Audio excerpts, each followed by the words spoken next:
Hello guys and welcome to Medieval 2 Total War top 5 richest settlements in the game. These settlements and list will be compatible on both vanilla Medieval 2 and stainless steel mod. We made also a list for Rome Total War Remastered, which you can find in a link down below. And just to say that if we get 100 likes on this video, I will make a video explaining how the economics work in this game and how scaling works, so you will get a better insight on how to manage even better aspects of this game. Now, without further ado, let's start. I don't know what is it with my lists, but it seems like some kind of a bias, as I have English on number 5 everywhere I go. So on number 5 we have a city of London. So the city of London, the biggest strengths of this city is that basically he has connections land and sea with whole British Isles, as they all have ports and they all have some way of land route connecting them with the London. Second biggest advantage of London is you have a really close network and you have access to all of these ports here in the Benelux, in Belgium and Dutch areas, which are really rich cities and can grow really fast. So the London is a big trading hub in the middle of English Channel, and it is connected by sea routes with many cities. However, the downside of the London is that as such, London doesn't have any access to any specific or any exotic goods which he can trade. As here we can see, it gets grain, dyes, wool, camels, some dogs. You get some iron, some wool, tobacco. So all of these are the goods which are not really rich in value, and as such are not exotic and will not bring you a huge amount of money as, for example, some other goods would. And for that reason, London is on number 5. Number 4 is a city of Jerusalem. So Jerusalem is a center point in Medieval 2 Total War, mostly because of the Crusades and all of that stigma which the game has it. Also, in the game, Jerusalem has a unique bonus giving you some public order bonuses, lowering down the unrest. But besides that, Jerusalem is also really rich as a city, and one of the biggest reasons why Jerusalem is really rich is because of the region in which it is placed. So Jerusalem is placed inside the Levant area, where we have really rich density of cities which are all extremely rich. You have a lot of spices, a lot of exotic goods, a lot of trade routes, and by the nature of it, Jerusalem is a big city with many links with its ports, as you guys can see, can generate a lot of money. So let's take a look at all of these exotic goods which you can find inside Jerusalem. So we can go from dyes, spices, chocolates, slaves, silk, all the way to sulfur and common goods which we have. So basically Jerusalem is a really nice city to have for both economy, based on this list, and also for the bonus it provides. The negative side of Jerusalem is that you may be a target of a crusade, and late game you may also be under attack by the Mongols. But if played well, all of that will not be a huge problem for you to prosper together with Jerusalem.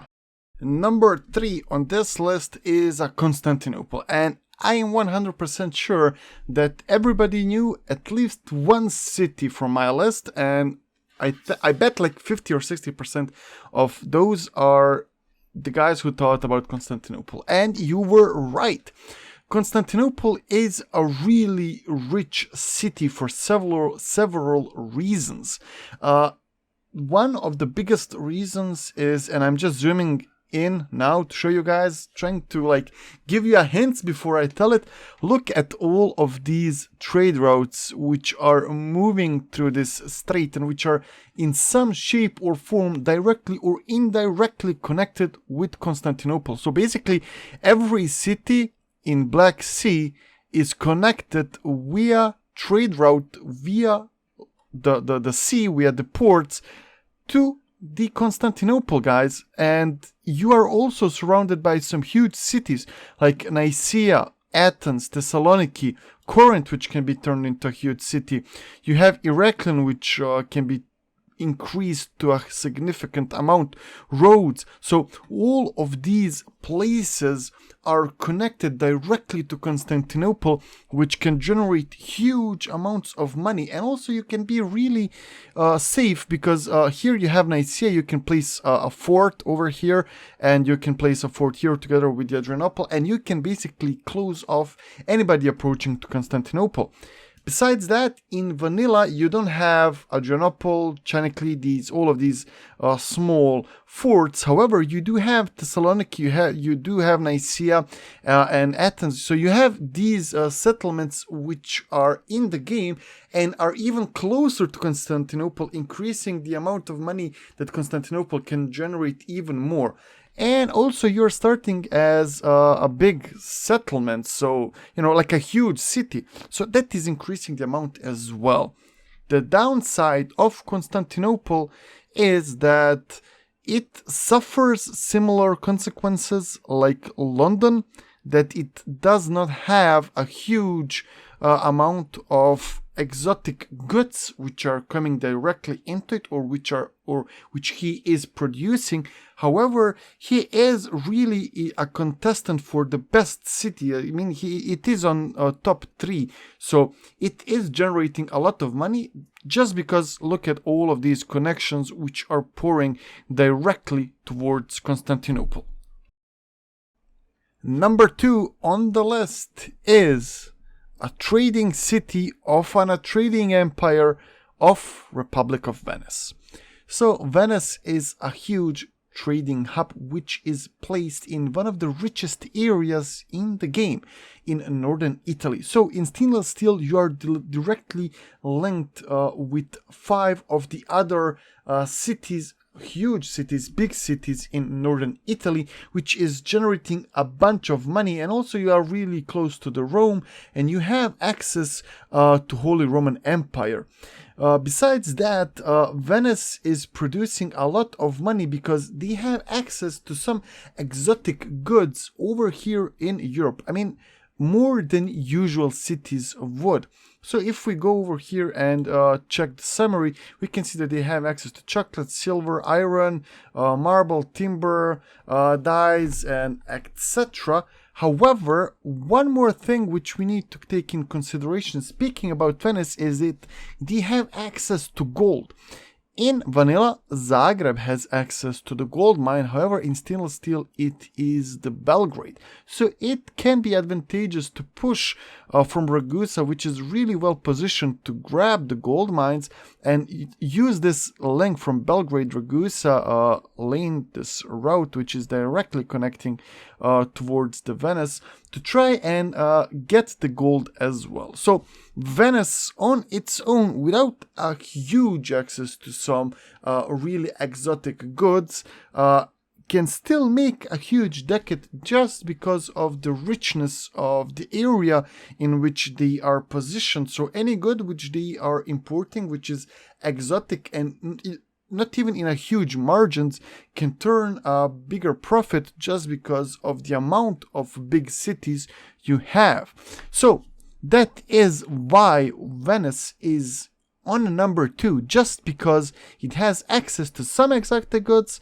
However, it has access to some of the richest cities which are densely packed in a small area. And on number 1, richest settlement in Medieval 2 Total War is city of, Antioch. You thought I would say something in Egypt, didn't you? No, no. It is connected to the Egypt, so yeah.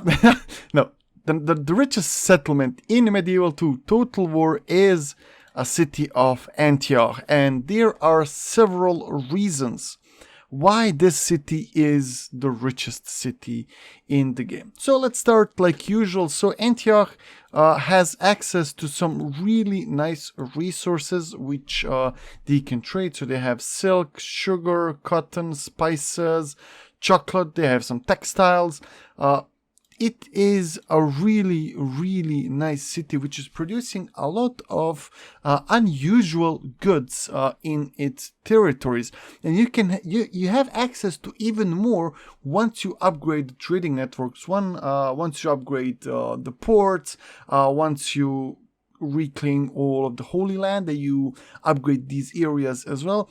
Antioch can prosper as it sounds, where you like look at this and you say Antioch is in the middle and you think no man, like Icarus. No, trust me, Antioch is in a middle of a huge trading network, which if you are looking like this, so you have European side here, Asia Minor and Europe, and then you have rest of the Asia. Look at all of these trading routes. Look at all of these inland routes. They're all moving through this area, and this is where they connect. And it is moving straight through Antioch. And this is bringing us to the second point, which is Antioch is placed in the richest area in the game. So the Levant area, in my opinion, has the biggest potential to make the most decade, just because it has the most amount of exotic goods, it has the most dense amount of cities in small area